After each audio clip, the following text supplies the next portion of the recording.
नमस्कार साथियों, मैं चंद्रशेखर द्विवेदी आप सबके बीच आज गांव की आवाज़ विषय पर कुछ चर्चा करने के लिए उपस्थित हुआ हूं। त्रिस्तरीय पंचायती राज के अंतर्गत बिहार में भी पंचायत चुनाव का आगाज हो चुका है। बापू के ग्राम स्वराज्य का जो सपना था उसका आधार था और है त्रिस्तरीय पंचायती राज सरकार। जैसा कि आप सब जानते हैं, पहली सरकार केंद्र सरकार, दूसरी सरकार राज्य सरकार और तीसरी सरकार पंचायत सरकार। पहले सरकार केंद्र सरकार लोकसभा के अंतर्गत, दूसरी सरकार राज्य सरकार विधानसभा के अंतर्गत, तीसरी सरकार पंचायत सरकार ग्राम सभा के अंतर्गत। तीनों में जो अहम फर्क है वो ये है कि पहली सरकार और दूसरी सरकार में हम संसद और विधान सभा सदस्यों का चुनाव करते हैं। फिर उनमें से मंत्रिमंडल का चुनाव होता है, फिर मुख्यमंत्री और प्रधानमंत्री का चुनाव होता है। लेकिन जो तीसरी सरकार है, इस सरकार में सीधे सीधे हम मंत्रिमंडल का चुनाव करते हैं, क्योंकि तीसरी सरकार में ग्राम सभा के अंतर्गत जो सदस्य हैं, जो गांव के मतदाता हैं, जिनका नाम मतदाता सूची में है, वो सीधे सीधे विधायक की भूमिका में होते हैं। विधायक का पावर उनके पास, उनका चुनाव नहीं होता।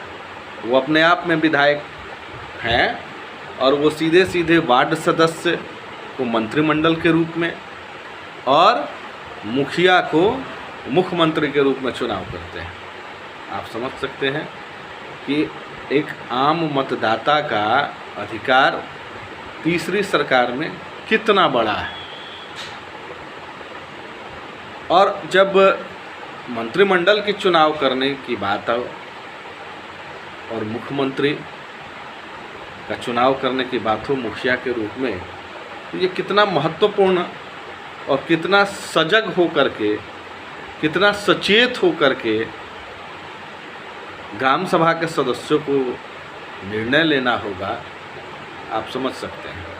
इसलिए मैं इस संवाद के माध्यम से बिहार के सभी त्रिस्तरीय पंचायती राज व्यवस्था के अंतर्गत ग्राम सभा के मतदाताओं से आग्रह करना चाहता हूं कि आप अपने अधिकार को, आप अपने मताधिकार के महत्व को समझिए और सीधे सीधे मंत्रिमंडल का चुनाव कर रहे हैं तो सुयोग्य व्यक्ति का चुनाव करिए। आज का जो परिस्थिति है और बिहार की जो स्थिति परिस्थिति है, सोशल मीडिया पर, अखबारों में, पर्चों में सुयोग्य, कर्मठ और ईमानदार प्रत्याशी के साथ प्रत्याशी आपके बीच अपने मत मांगने आ रहे हैं कि आपका मत जो है वो हमको दीजिए। मैं सुयोग्य हूँ, मैं कर्मठ हूँ, मैं ईमानदार हूँ, मैं सामाजिक कार्य करता हूँ। लेकिन ये सब कहने की ज़रूरत नहीं है। कौन क्या है, कितना कर्मठ है, कितना ईमानदार है, कितना जुझारू है और समाज के प्रति कितना सजग है, ये सब बताने की आवश्यकता मुझे नहीं लगता कि है, लेकिन आपको सजग और सचेत करने की आवश्यकता है, क्योंकि आपको अपने मत के अधिकार और आपका जो एक विधायक के रूप में ग्राम सभा के सदस्य की हैसियत से जो पावर है आपके पास, उन चीज़ों को आप नहीं समझ पा रहे हैं। फिर बिहार में कहने को तो मद्य निषेध अधिनियम के अंतर्गत शराब की बिक्री पर रोक है, लेकिन मैं देख रहा हूं कि इस त्रिस्तरीय पंचायत चुनाव में जब मद्य निषेध कानून नहीं था तब तो खुला बहार था, चिखना का, दारू का और मांस मछली का, खाइए वोट दीजिए। लेकिन आज जब यह नियम कड़ाई से पालन और अनुपालन किया जा रहा है, बावजूद पंचायतों में अभी पार्टी का बहार है, क्योंकि राज्य में बैठा नीतीश सरकार है। ये अतिशयोक्ति नहीं होगी हमको कहने में, मुझे डर भी नहीं है। खुलेआम मुखिया प्रत्याशी इन सारी सुविधाओं को मुहैया करा रहे हैं मतदाताओं के बीच, और कहीं ना कहीं आपके वोट को खरीद फरोख्त करने का कोशिश किया जा रहा है।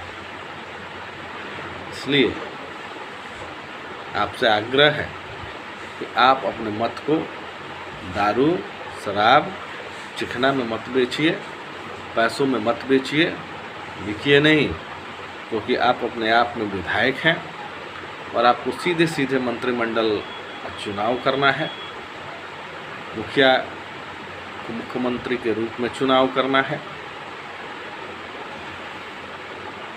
तो आप अपनी मत को अहमियत दें और सही लोगों को, ये चूँकि घर परिवार का चुनाव है, उन्हीं के साथ रहना है, उन्हीं को साथ लेके आगे चलना है, तो निश्चित तौर पे जो वास्तव में आपको दिखे कि वो कर्मठ है, ईमानदार है, वैसे व्यक्ति का चुनाव करें। धन्यवाद।